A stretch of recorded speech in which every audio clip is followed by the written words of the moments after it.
defining some terms. If we had time, it'd be kind of neat maybe to go around the room and just term by term say, hey, what do you think that means? And just get a consensus even of the background that each of you have in understanding these three biblical terms. But for the sake of time, we're just going to dig right in. And my aim this morning, to be very clear, is simply to bring clarity to the discussion of what these three words mean. These three words that are the three words that are at times translated hell in our Bible. There's only three words. We will focus on the Old Testament word, the Hebrew word Sheol, and the two words we find in our New Testament, Hades in the Greek, the way we would say it, would just be Hades, the English transliteration, and then Gahenna.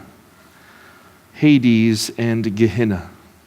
I'm going to endeavor to help you understand the background of these terms and how they came to be used and translated in our Bible.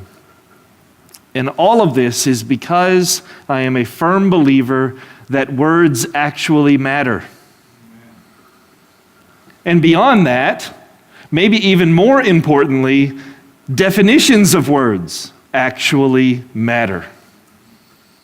To know the meaning of a word is very important when you're trying to understand what God says about something. So if I'm relating to a Mormon this morning and we're using the word Jesus, there's altogether different meanings behind the word Jesus. We need clarity here. Let me illustrate the importance of defining terms with a basic human encounter that any one of us could have this week. Let's say you're shopping in Denton or wherever you do your shopping. I just don't. But let's say you're shopping in Denton and you bump into someone at a bookstore, because if I am shopping, that may be where you find me. And after briefly talking with them in this encounter, you discern that the person is a Muslim. And when the topic of religion is broached, one of the first questions out of their mouths is, so are you a Christian? Well, what do you say in that moment? As a Christian, you could quickly and easily and confidently assert yourself and say, why, yes, I am a Christian. But words matter, dear ones. And I suggest that that is not the best response in this situation. You see, the typical Muslim has quite the database in their mind of what Christianity looks like.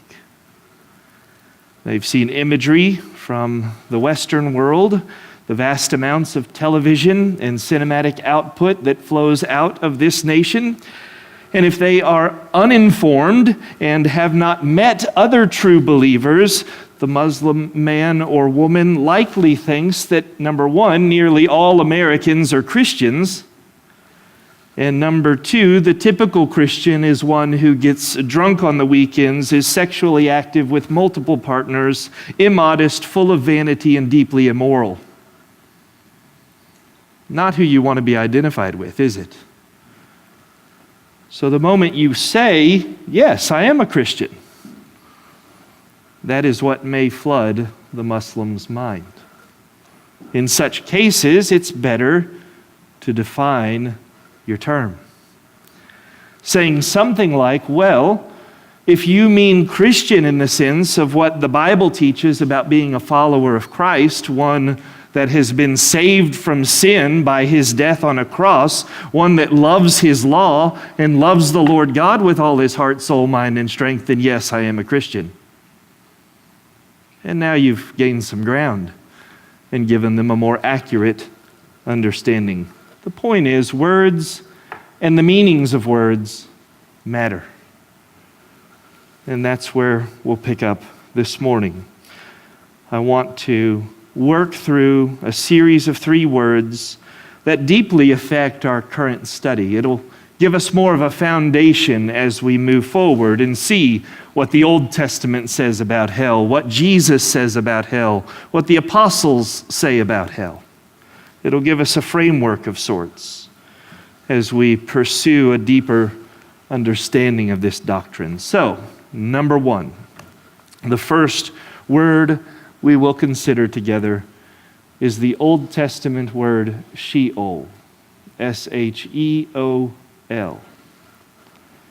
This word appears in the Old Testament a total of 65 times. In the King James Version, it is translated hell 31 of those 65 times. Another 31 times it is translated grave, and then 3 times it is translated the pit. In the New International Version, the NIV, it is translated grave 55 times, death 6 times, and then various phrases for the remaining translations. The NASB and the ESV maybe took an easier alternative when it came to the word Sheol, and they leave it as it is, just transliterated Sheol. No further help required, except that in the NASB, 34 of those instances of Sheol have the marginal note, the netherworld. This is how the Bibles have attempted to interact with, translate, and best communicate this solo Hebrew word. From the start, I want to emphasize that this word seems to have a rather broad semantic range, and for you young ones, that simply means a broad set of possible meanings. And those possible meanings have to be determined and understood according to the context, all those words that surround the word. Even the etymology or the origin of this word is hard to pinpoint. Have y'all ever seen that in the spelling bees? When the hard word is given and then the little kid that's about to spell it right and amaze everybody, they say, "Can I get the etymology of that word?" And then they'll say, French, Latin, whatever. The etymology of this word is very hard to discover. Some scholars relate it to a verb meaning to ask, inquire, or beg. That seems like a stretch, but that's what they have discovered. Other scholars relate it to a verb meaning to be hollow. So it's not a lot of help to us as to how we got to Sheol in the Hebrew Old Testament. But what is certain among biblical scholars is that this was a relatively common word used by the Jews to assert this one thing, that death is not the end of a human's existence. And now we're getting somewhere. Well, number one, as to how we understand this word, how is it used, what is that range of meanings? Number one, we see in the Old Testament that Sheol refers oftentimes to death or the grave. I want to consider a couple examples of this from the lives of godly kings in our Old Testament. You can turn to Isaiah chapter 38, and I will read verse 10. This is a lament from the lips of King Hezekiah, who was a godly king, but one who had been very fearful of a premature death. And here's what Isaiah records him saying. "I said, in the middle of my days I must depart. I am consigned to the gates of Sheol for the rest of my years." Now, I will be reading from the ESV. That's what I'm always reading from in the pulpit. And thus, the instances where Sheol is cited in the ESV, it's just going to say Sheol. Your translation may read different. So again, this is a lament from the mouth of King Hezekiah who is fearful of a premature death. And you may actually recall his tears on this occasion and how he went immediately into the presence of God and cried out to God, pleading with him to extend his days in the earth. And God heard his prayer. And through the prophet Isaiah, God is going to communicate to Hezekiah, I'm giving you 15 more years of life. Well, upon his recovery from this sickness, he then expresses thanksgiving to God for his mercy and intervention, and that is the context of Isaiah 38:10. He's sharing with us this dread and fear over being consigned to the gates of Sheol. So in the context, it seems that Sheol is indicative of death or the grave.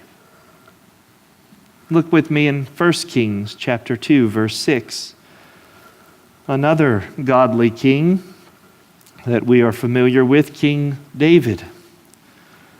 And here's what David is going to communicate to his son that would follow him as king in Israel. To Solomon, he says, act therefore according to your wisdom, but do not let his, and the his there is Joab, do not let his gray head go down to Sheol in peace. Again, it's a unique situation. David is nearing the end of his days, and to his son, the future king Solomon, he gives this task. I want you, by way of repayment, by way of justice, I want you to seek and destroy Joab. That's what dad tells son. He wants Solomon to find Joab and kill him because Joab was guilty of betrayal and double homicide. Don't let Joab's gray head go down to the Sheol in peace. I think here it's an instance of where Sheol means grave, and some of your translations may translate it that way. So we have Sheol more broadly or generally referencing death or the grave, but there is a second use of the word that we'll consider now. Sheol referring to the place which all people go at the point of death, or generally, Sheol as the state of death. One of the clearest examples of this we see in Psalm chapter 89, verse 48, where the psalm writer says, "What man can live and never see death? Who can deliver his soul from the power of Sheol?" Well, there is some Hebrew parallelism that is employed here. First part of the verse essentially saying the same thing as the second part of the verse, making it evident then that the power of Sheol is the power of death. Who can avoid it or escape it? That's the point of the verse. And it's a rhetorical question, isn't it? No one can. And so here, Sheol has a broad understanding of the state of death, the place where men go when they die. That there is something, some kind of existence beyond the grave. 1 Samuel chapter 2, verse 6 echoes this understanding as well. The Lord kills and brings to life. He brings down to Sheol and raises up. Again, parallelism. The second part of the verse, in a different way, repeating the content of the first part of the verse, strengthening the argumentation. This is another straightforward, I think, example where the Lord killing is equivalent to being brought down to Sheol. The Lord is master over life and death, over raising men up and putting men down in Sheol. So far, Sheol really isn't presenting any features of the realm of the dead, but it is communicating a close association to death and the grave on one hand, and the realm of the dead, all of the departed on the other hand. It is not communicating at this point anything involving reward or punishment. It's just communicating death or the state of death. And the reality is that everyone goes there. This is the thinking of the Old Testament. It is a land, according to Job, of deep darkness and shadows. You find that in Job 10:21. C.S. Lewis picks up on this theme of darkness and shadows in his book, The Great Divorce, which I would commend, but I would commend that you read it intelligently and critically. But in the book, he does paint some wonderful pictures with words, and he describes this nether world as the gray town, a colorless existence. And I think that's in line with what Job would have thought in his day. So, on one hand, death in the grave. Secondly, the state of death, the place where all the dead arrive. Thirdly, now we're getting somewhere. There are texts in which Sheol is describing a place of punishment for the wicked. There are those texts as well. Of the wicked, Job says, they spend their days in prosperity, and in peace they go down to Sheol. He's speaking of the wicked in that monologue. Job 21, verse 13. And Job goes on to say in Job 24, verse 19, that Sheol snatches away those who have sinned.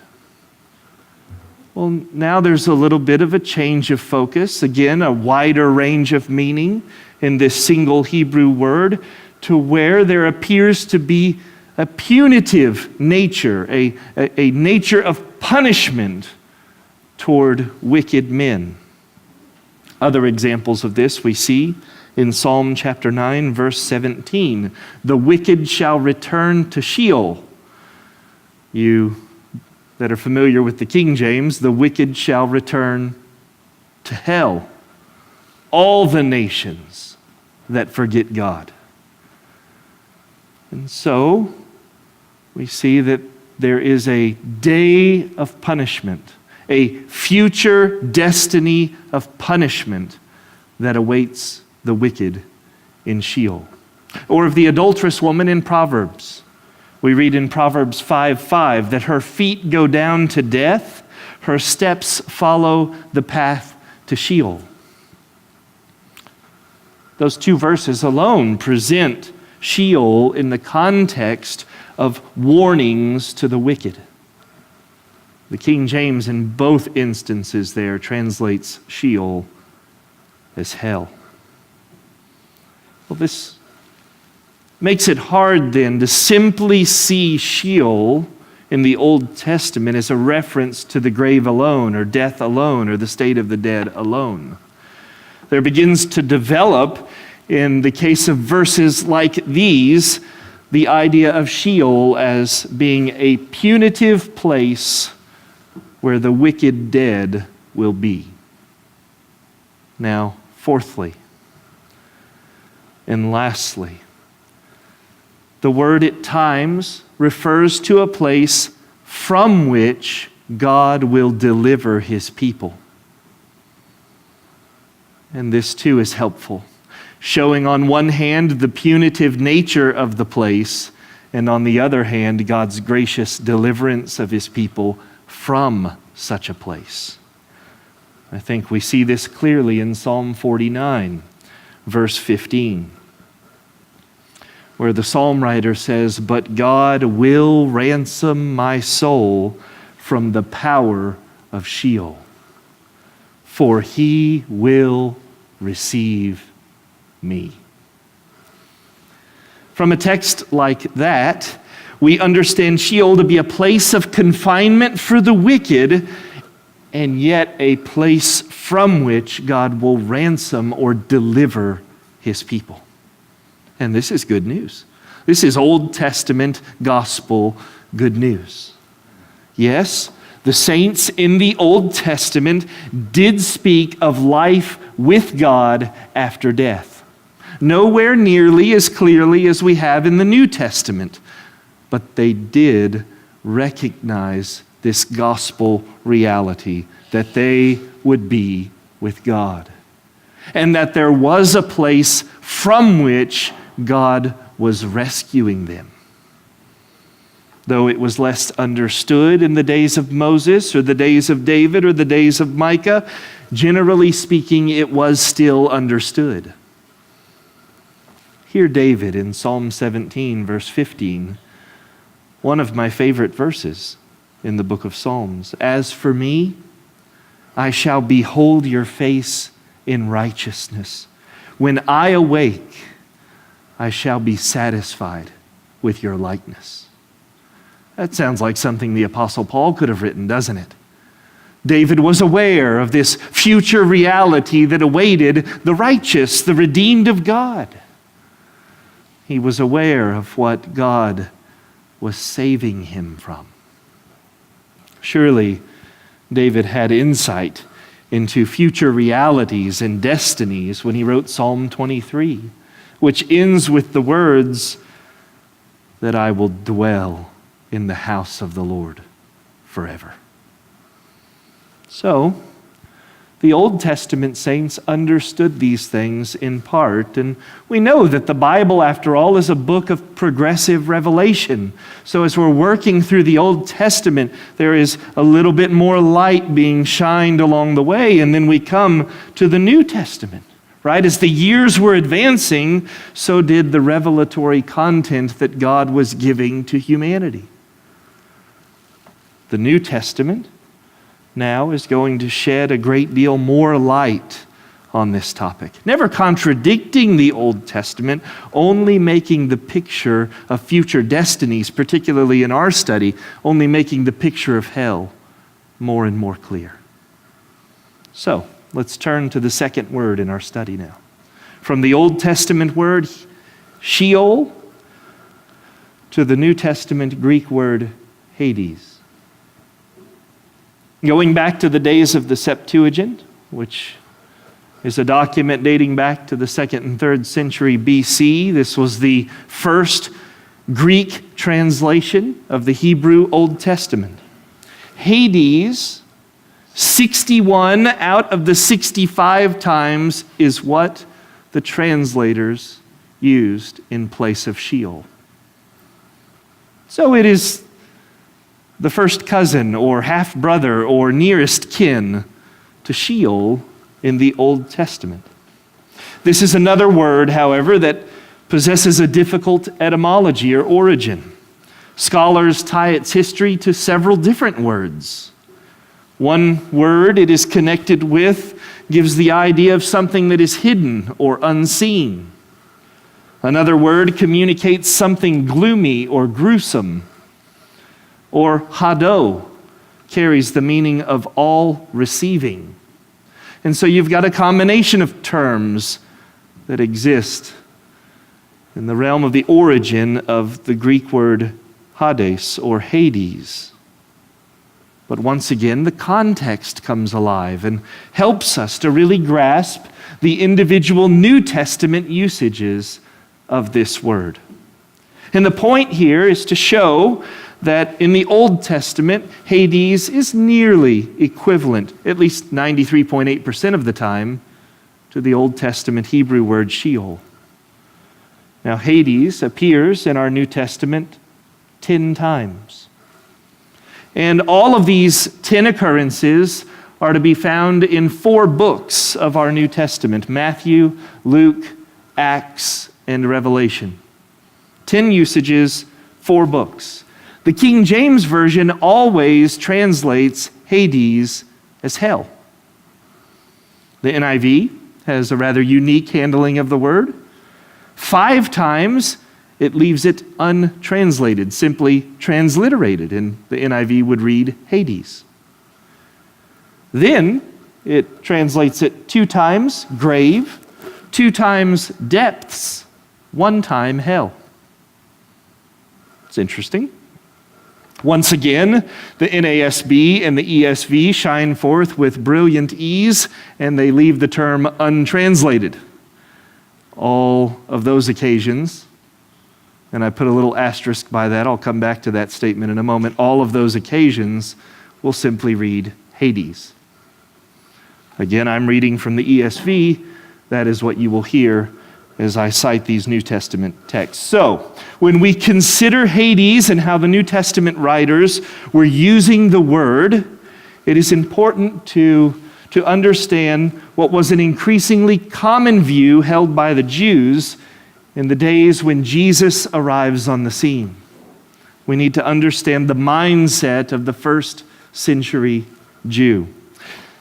Taking the Old Testament data points and the use of the word Sheol, and ultimately God's character and nature toward wicked men, along with other rabbinical teachings, particularly from that intertestamental period, that 400-year gap between the Old Testament and the New Testament, when Jesus arrives on the scene, there was a common view held by the typical Jew of what Sheol actually was. And the view in Jesus' day was that Sheol had 2 compartments. One section was for the wicked, where they were punished for their sins. And the other section was for the righteous, where they were comforted and joyful. Surprisingly, or maybe not surprisingly, Jesus actually refers to this view in Luke 16. When he tells the story of the rich man and Lazarus. The rich man died, the text tells us, and was carried to Hades. The King James Version would simply read hell there, where he was tormented and suffering pain. Yet Lazarus died and was carried to paradise, or Abraham's bosom, or Abraham's side, depending on the translation that you read, where he knew comfort and peace. This unique account in Luke chapter 16 shows us that Jesus was well acquainted with the predominant view amongst first century Jews. And I think it's rather remarkable that Jesus doesn't rip that view to shreds, but rather includes it in this fearful account, stating that a man's eternal destiny is sealed while they yet live, and stating that nothing can be done to alter that destiny after death. Jesus utilizes this same imagery in the account of Luke 16, as well as Jesus shows in this parable of the rich man and Lazarus how radically different the destinies of the wicked and the righteous are. Again, Jesus uses the word Hades there in Luke 16. Another occasion where he uses Hades is found in Matthew chapter 11, verses 23 and 24. This is paralleled as well in Luke's gospel, but I'm going to read the Matthew account. And he says, "And you, Capernaum, will you be exalted to heaven? You will be brought down to Hades." Again, the King James Version there would just say hell. "For if the mighty works done in you had been done in Sodom, it would have remained until this day. But I tell you that it will be more tolerable on the day of judgment for the land of Sodom than for you." Fearful words from the lips of our Savior, condemning, pronouncing essentially a judgment of woe upon Capernaum, an entire city. Once more, In Jesus' words, we see this sharp contrast between two eternal destinies. Heaven on one hand, hell or Hades on the other. In a strong warning to Capernaum, Jesus ties the judgment of the wicked to, quote, being brought down to Hades. Now, for the third and final time, Jesus uses the word Hades. Out of the 10 uses, Jesus owns 4. 2 of them are parallel accounts. It's also in Matthew chapter 16, verse 18. A well-known verse, I think. To Peter and the other apostles, he says, and I tell you, you are Peter, and on this rock I will build my church, and the gates of hell shall not prevail against it. Pretty familiar with that verse, aren't you? What translation did I just read from? The ESV. And I am confounded by this. Because I made a comment earlier that the ESV and the NASB leave Hades, Hades all the time. Well, the NASB holds true to that. The ESV, in this single instance, decides to translate it hell. For a reason unknown to me, I do not have an explanation for that. The other 9 instances are left as Hades. But the meaning of the word is rather clear. The context, again, dictating the meaning here. The gates of Hades, or the gates of hell, it's representative of the headquarters of evil, the demonic oppression of the enemy. And that power, that evil, ungodly power, will not be able to stop the advances of the gospel or the Christian church. This is a 2,000-year-old promise that God has kept and he will keep till the end of time. Now, that's what Jesus said when he used the word Hades. 2 other New Testament men used the word as well, and that is Peter, the Apostle Peter, and the Apostle John. Peter is recorded in the book of Acts using the word 2 times.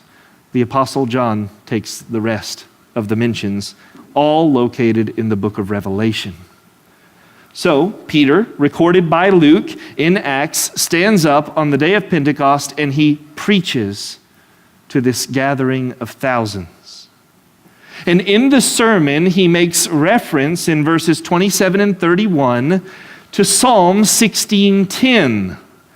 Which says, "For you will not abandon my soul to Sheol, or let your Holy One see corruption." And in 2:27, the book of Acts, it's identical, except Sheol, in the Greek translation, uses Hades.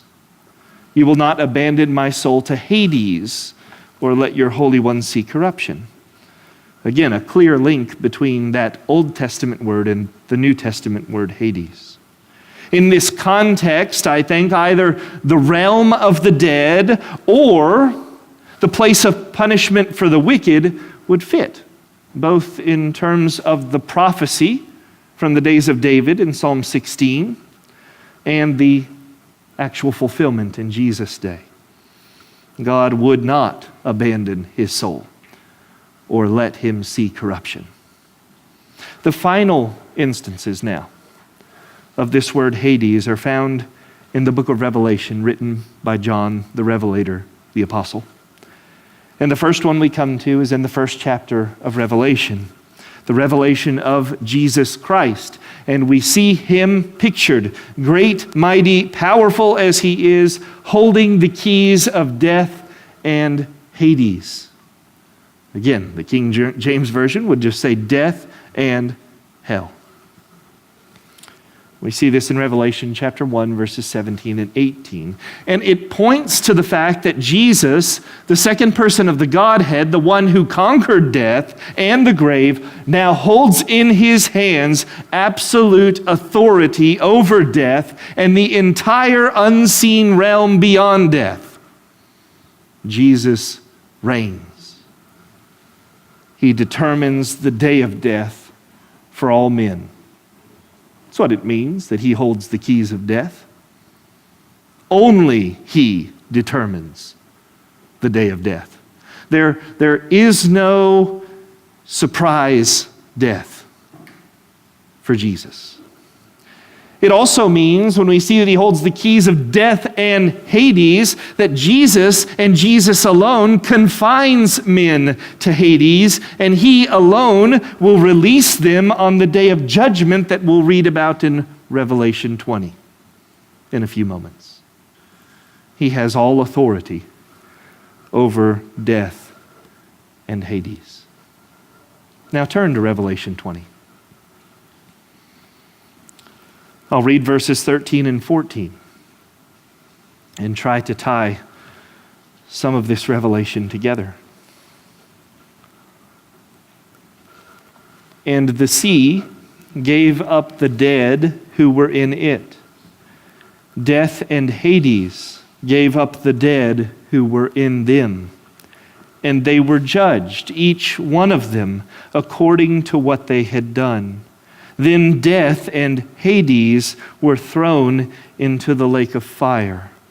This is the second death, the lake of fire. What this text shows us about Hades is that it's a temporal location, an intermediate state. And hopefully those of you that were here during my teaching through that series on heaven would recognize that terminology of intermediate state. Right? We speak of heaven, and commonly we're just speaking of the heaven that is to come to the Christian the moment they die, where they enter into the presence of Jesus Christ. To die is gain to the believer. But that's an intermediate state. That is not the final and, quote, eternal state of the new heavens and new earth. It's an intermediate state.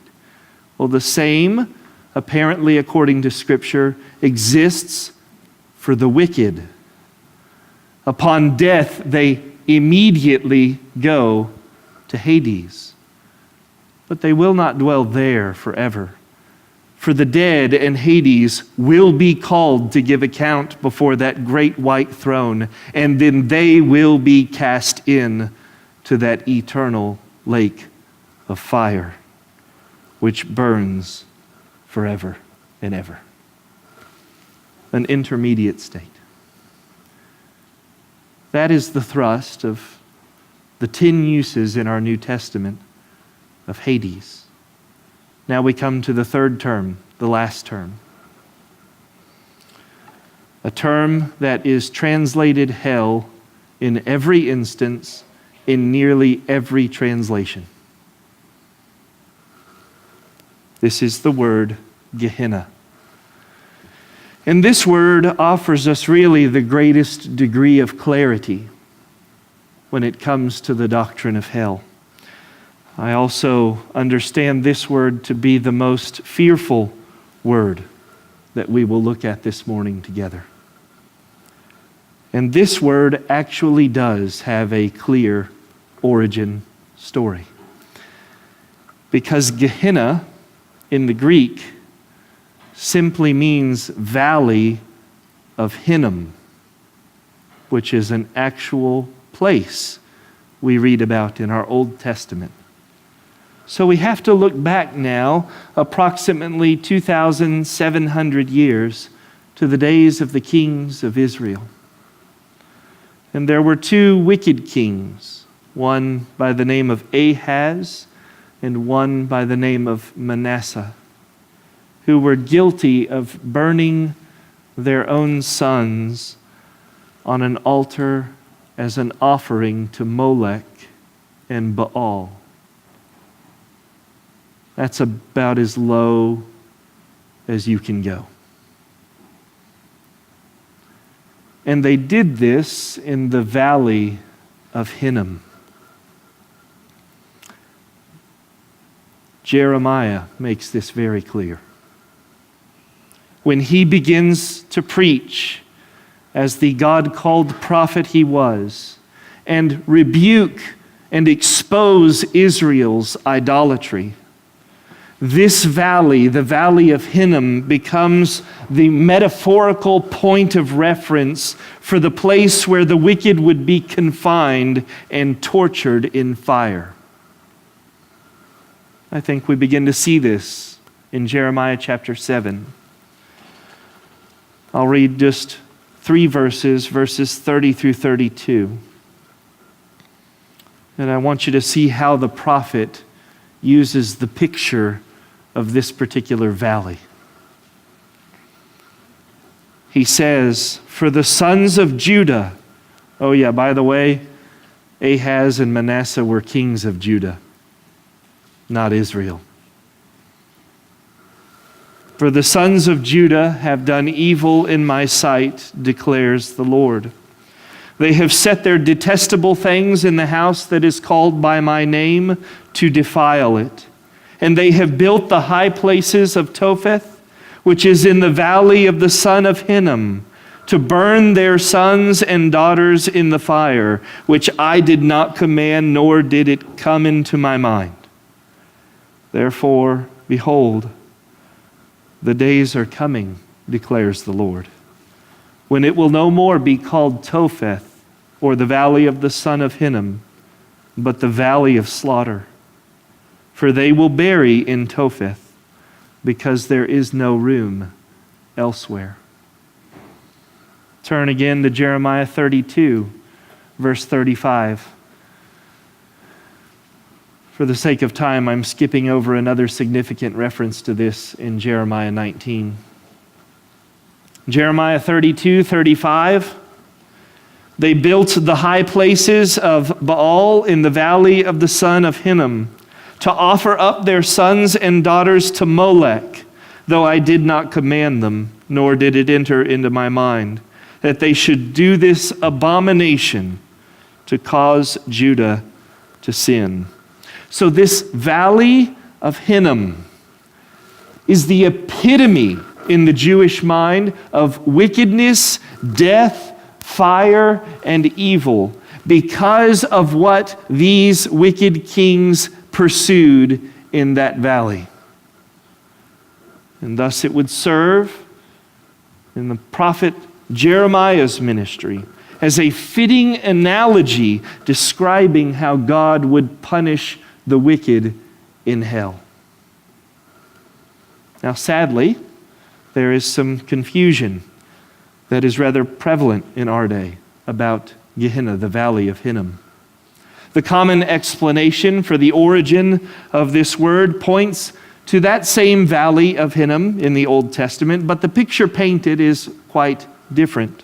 The story is told of the valley of Hinnom being a garbage dump utilized by Jerusalem.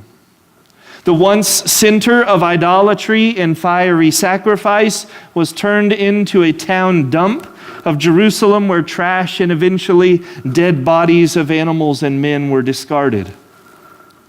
This is given as the background of Jesus' words when he spoke of the place where the worm does not die and the fire is not quenched.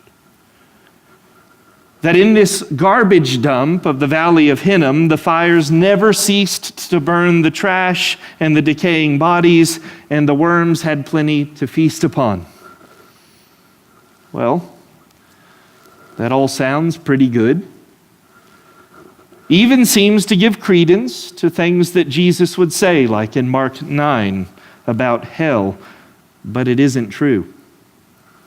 There is no evidence that before the time of Christ, the valley of Hinnom was ever a garbage dump.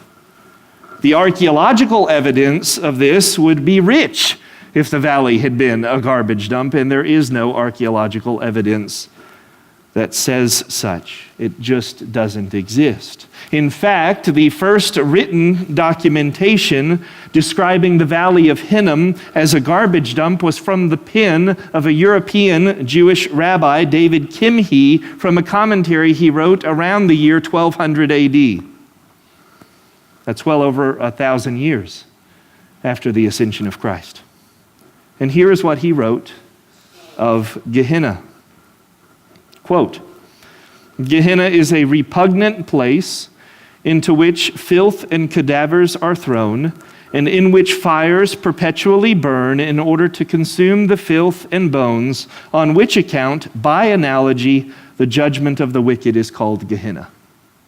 And from that, now, over 800 years later, we have what is a fictional teaching pervading the church as to the nature and history of the word Gahenna. So, a medieval period rabbi writing in Europe suggested this around the year 1200, but it is fictional, not factual. It is certainly not something that would have entered into the mind of Christ or his apostles in their day. It is not rooted in historical fact. So, when you think of the word Gahenna in the coming weeks and years, do not envision a garbage dump with smoldering fires, but rather envision what the Old Testament says as a place of gross idolatry of burning suns on altars of death. That's the analogy the Bible provides. Think of the radical wickedness that will one day be shut down by God and punished in a place called hell forever. The Greek word Gahenna carries that analogy as part of its meaning. Now, the word appears a total of 12 times in the New Testament. The King James, NIV, ESV, NASB translate this word hell all 12 times. Of the three words that we have considered, Gahenna certainly brings us the most vivid picture of the reality of eternal punishment. That's beyond debate. Another surprising feature of this word that may shock you is that 11 out of those 12 uses come from the lips of Jesus Christ. Listen with me to what Jesus says when he uses the word Gahenna. He speaks of whole bodies being, quote, thrown into hell. Matthew 5:29, the Sermon on the Mount. He speaks of those being thrown into the hell of fire. Matthew 18:9. He speaks of hypocrites being sentenced to hell. Matthew 23:33. To his own disciples, when he sends them out on their first mission, 2 by 2, he warns them, do not fear those who kill the body but cannot kill the soul. Rather, fear him who can destroy both body and soul in hell. Matthew 10:28. He spoke of hell as being a place of unquenchable fire. Mark 9:43. And a place where the worm does not die. Mark 9:48. Jesus was very clear on his teachings about hell. He is very clear that there is a fate far worse than death that awaits the wicked. In the mind of our Savior, there is a place of everlasting punishment involving both the souls and bodies of wicked men. And in the coming studies, we will consider these details more closely. For now, I hope each of you have a little bit more clarity on these 3 words in your Bible that are at times, or in the case of Gehenna, always, translated hell. May the Lord help us in our weakness and give us understanding. That concludes the Bible study this morning.